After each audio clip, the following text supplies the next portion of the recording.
நம்ம விஜய் மல்லி ஸ்டோரியில வந்து பாத்தீங்க அப்படின்னா வந்துட்டு விஜயும் மல்லியும் சேரக்கான தருணம் தான் வந்து நெருங்கிட்டே இருக்கு அப்படின்னே சொல்லலாம். மெயின் காரணமா நிக்கிறது வந்து வெண்பா தான். வேற வழியே இல்லை. என்னதான் வந்து விஜய் வந்து மல்லிக்கு ஒரு நல்ல லைஃப் அமையணும்னு நினைச்சா கூட, மல்லியும் வந்து அவங்க அண்ணாக்காக கல்யாணம் பண்ணணும்னு நினைச்சா கூட வெண்பாவை பார்க்கும்போது வந்துட்டு ரெண்டு பேருமே சேருவாங்க அப்படின்னு தான் எதிர்பார்க்கப்படுது. மெயினா வந்து மல்லி இதுல ரொம்ப ஸ்ட்ராங்கா இருக்காங்க. வெண்பாவை யாருக்காகவும் வந்துட்டு எதுக்காகவும் வந்து வெண்பாவை வந்து யாரும் அடிக்கக்கூடாது, மிரட்டக்கூடாது அப்படிங்கிற நோக்கத்துல ரொம்ப ஸ்ட்ராங்கா இருக்காங்க. ஸோ மெயினாக வந்து பார்த்தீங்க அப்படின்னா வந்துட்டு மல்லினால சுத்தமாகவே அவங்க வீட்டில் இருக்க முடியல. வெண்பா வந்து டைரெக்டாக நேரில் வந்துட்டு மல்லிகிட்ட பேசுகிற மாதிரியே நிறைய விஷயங்கள் நடக்குது. அதே மாதிரியே ஒரு நாள் வந்து பார்த்தீங்க அப்படின்னா வெண்பா டைரெக்டாக வந்துட்டு மல்லியம்மா நீங்கள் எனக்கு ஸ்கூலுக்கு வந்து பாருங்க, என் ஃப்ரெண்ட்ஸ் எல்லாம் வந்து நீ அனாதை, உனக்கு யாருமே இல்லை, ஆதரவு இல்லாத பொண்ணுங்கிற மாதிரி எல்லாம் சொல்கிறாங்க அப்படின்னு சொன்னோடனே அந்த மல்லினால வந்து ஏற்றுக்கவே முடியல அந்த விஷயங்கள் அப்படின்னு சொல்லலாம். ஸோ அதுக்காக வந்து வெண்பாவை பார்க்கறதுக்காக மல்லி வந்து வெண்பா ஸ்கூலுக்கு வராங்க.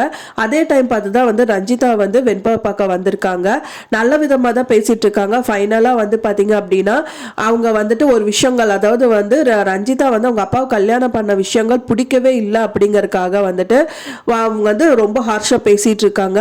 எப்பவுமே வந்து எங்கள் ஃபேமிலியில் வந்து மல்லிமா, விஜய், அப்புறம் நான் 3 பேர் மட்டும்தான் அப்படின்னு சொன்ன உடனே வந்து ரஞ்சிதா அடிக்க ஆரம்பிச்சிடுறாங்க. அதை பார்த்துட்டு ஓரத்தில் நின்று பார்த்துட்டு இருக்க மல்லி வந்து பயங்கர டென்ஷன் ஆகிட்டு டைரக்டாக வந்து நின்றாங்க அப்படின்னு சொல்லலாம். நிற்கிறது மட்டும் இல்லாமல் ரஞ்சிதா அப்படிங்கிற மாதிரி அதட்டி பேசுகிறாங்க. கண்டிப்பாக வந்து வெண்பானால மட்டும்தான் வந்துட்டு அந்த குடும்பம் வந்து சேரும் அப்படின்னு தான் எதிர்பார்க்கப்படுது. இப்போ வந்து இப்போ நார்மலாக நம்ம பார்க்கறதுக்காக வந்துட்டு அந்த குழந்தை வந்து அனாதை ஆயிடுமே அப்படின்னு சொல்லிட்டு ரொம்ப ஃபீல் பண்ணுறோம். ஏன்னா அந்த வீட்டாள்கள் வந்து ஸ்ட்ராங்காக அந்த குழந்தைகளை பார்க்குற மாதிரி இருந்தாங்க அப்படின்னா 100% மல்லியும் வந்துட்டு அவங்க அண்ணா அமைச்சு கொடுக்குற லைஃப்பை வந்து கண்டிப்பாக எடுத்துப்பாங்க. அவங்க ட்ரூ லவ் ஜெயிக்காட்டாலும் அவங்க அண்ணாக்காக வந்து கல்யாணம் பண்ணிப்பாங்க. ஆனா இப்போ வந்து வெண்பாவோட கெதி என்ன அப்படிங்கிறது மல்லியும் கண்டிப்பா யோசிக்க தான் செய்வாங்க. ஏன்னா வந்துட்டு அவங்கள நல்லா பார்த்துக்கிட்ட ஒரே ஒரு கேரிங்கான பர்சன் அப்படின்னா மல்லி மட்டும்தான். என்னதான் அவங்க அப்பா கூட இருந்து பார்த்துக்கிட்டாலும் வந்து ஆஃபீஸ் ரிலேட்டடா அவர் வெளியில போறாரு பண்றாரு அப்படிங்கும் போது அந்த குழந்தைய யாரு என்ன பண்ணுவாங்க அப்படிங்கிற ஒரு வந்து தவிப்பு வந்து ஒரு அம்மாக்கு தான் தெரியும். அந்த குழந்தைய விட்டுட்டு வந்துட்டோமே என்ன பண்ணுவாங்க அப்படிங்கிற ஒரு விஷயங்கள் வந்து ஒரு தாய்க்கு தான் வந்து கண்டிப்பா தெரியும். அப்படிங்கிறதுனால மல்லி கண்டிப்பா வந்துட்டு வெண்பாவை விட்டு கொடுக்க மாட்டாங்க. ஸோ இது வந்து எப்படி கொண்டு போவாங்க, கண்டிப்பா அவங்கள கல்யாணம் பண்ணிக்கிட்டா, விஜய கல்யாணம் பண்ணிக்கிட்டா மட்டும்தான் அந்த வீட்டுக்குள்ள மல்லி வந்து நிரந்தரமா இருக்க முடியும், வெண்பாவை பார்த்துக்க முடியும். இன்னும் கேர்டேக்கரா எத்தனை நாள் இருந்தாலும் அந்த குழந்தை விட்டு கொடுக்கறதா இல்லை, மல்லியும் வந்து வெண்பாவை விட்டு கொடுக்கறதா இல்லை.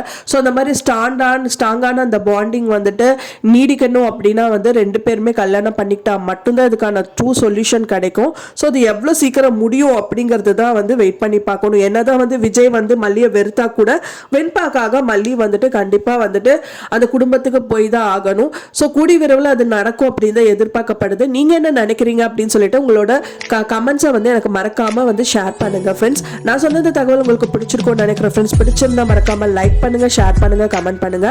மேலும் இன்னொரு மல்லி சீரியல் அப்டேட்டோட நெக்ஸ்ட் மீட் பண்றேன். தேங்க்ஸ் ஃபார் வாட்சிங் மை வீடியோ ஃப்ரெண்ட்ஸ். நெக்ஸ்ட் வீடியோல பார்க்கலாம்.